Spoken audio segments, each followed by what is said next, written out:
Many English learners hesitate between under and underneath.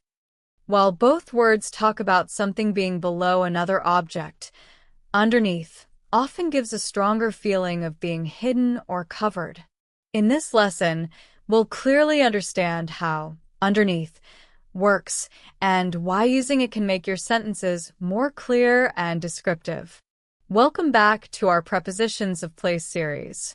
In the previous episode, we learned beneath, which is a more formal word for under.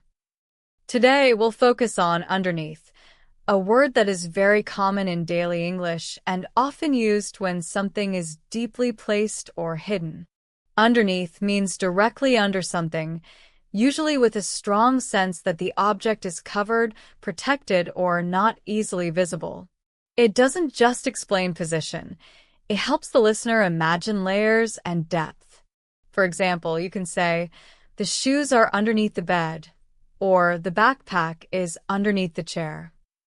In both cases, the objects are directly below and slightly hidden from view, which makes underneath the most natural choice. At home, we often use underneath with furniture. When someone crawls underneath a table, the word helps us picture that the person is not just below, but also covered by the object above. In nature, underneath is used to describe hidden spaces. Saying insects live underneath leaves tells us they are protected and not immediately visible, which adds detail to the sentence. Under and underneath are very close in meaning. Under simply tells position. Underneath adds the idea of being covered or hidden. Both are correct, but underneath paints a clearer picture. Beneath often sounds formal or poetic. Underneath feels more physical and visual. Writers often choose underneath when they want readers to imagine layers or hidden spaces. A common mistake is using below instead of underneath. Below only shows a lower level. When something is directly under and hidden or covered, underneath is the better word. To remember this easily, think of underneath as under with extra depth. If something feels hidden, layered, or covered, underneath is usually the best choice.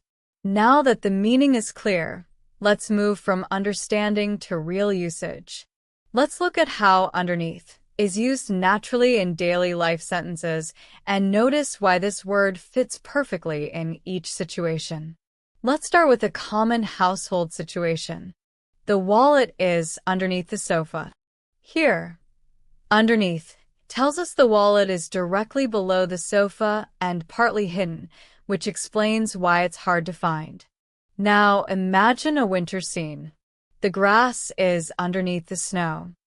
This sentence shows clear layers, with snow covering the grass and underneath perfectly expresses that idea. Here's another everyday example. The cat is sleeping underneath the blanket. The word underneath adds a feeling of warmth, comfort, and cover, not just position. Now think about something designed to stay hidden. The wires run underneath the floor. This sentence clearly shows that the wires are placed below the surface and not visible. Let's move to nature again. The roots grow underneath the soil. This sentence helps us imagine depth and layers, which is exactly where underneath works best. Now consider a small action. He hid the note underneath the book. Using underneath naturally suggests secrecy and hiding, making the sentence more meaningful. Here's a real-world example. The tunnel runs underneath the road. This clearly explains that the tunnel exists below the road surface and remains unseen from above. Now imagine layers again. There is ice underneath the water.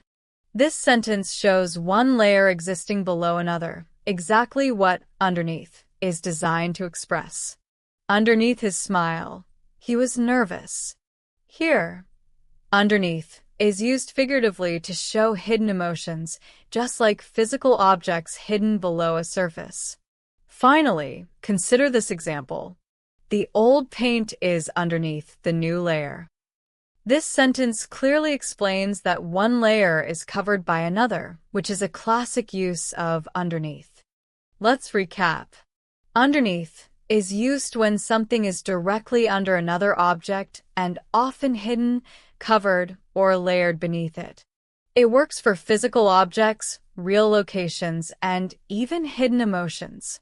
That's how we naturally use the preposition underneath.